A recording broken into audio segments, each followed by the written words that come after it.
بسم اللہ الرحمن الرحیم۔ رسول اللہ صلی اللہ علیہ وآلہ وسلم نے فرمایا، اگر میں کسی کو حکم دیتا کہ وہ کسی شخص کو بطور تعظیم سجدہ کرے تو میں عورت کو حکم دیتا کہ وہ اپنے شوہر کو سجدہ کرے۔ رسول اللہ صلی اللہ علیہ وآلہ وسلم نے فرمایا، پڑوسی اپنے قرب کی وجہ سے زیادہ حقدار ہے۔ رسول اللہ صلی اللہ علیہ وآلہ وسلم نے فرمایا، اللہ روز قیامت اس شخص کی طرف رحمت کی نظر سے نہیں دیکھے گا جو تکبر کے طور پر اپنا کپڑا گھسیٹتا ہے۔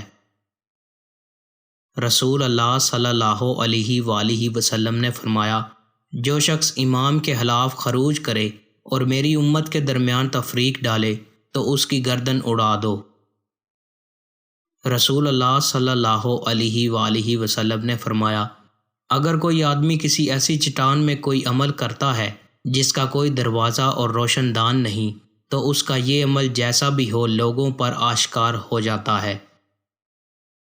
رسول اللہ صلی اللہ علیہ وآلہ وسلم نے فرمایا، میرے نام پر نام رکھو اور میری کنیت پر کنیت مت رکھو، کیونکہ مجھے تو قسم بنایا گیا ہے میں تمہارے مابین تقسیم کرتا ہوں۔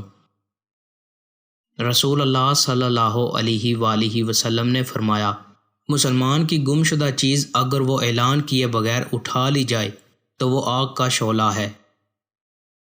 رسول اللہ صلی اللہ علیہ وآلہ وسلم نے ارشاد فرمایا، اللہ تعالیٰ کے نزدیک سب سے زیادہ پسندیدہ کلام 4 ہیں، سبحان اللہ، الحمد للہ، لا الہ الا اللہ، اللہ اکبر۔ تم ان میں سے جس کلمے کو پہلے کہو کوئی حرج کی بات نہیں۔ دوستو، مزید اچھی ویڈیوز کے لیے چینل کو سبسکرائب لازمی کریں۔ بہت شکریہ۔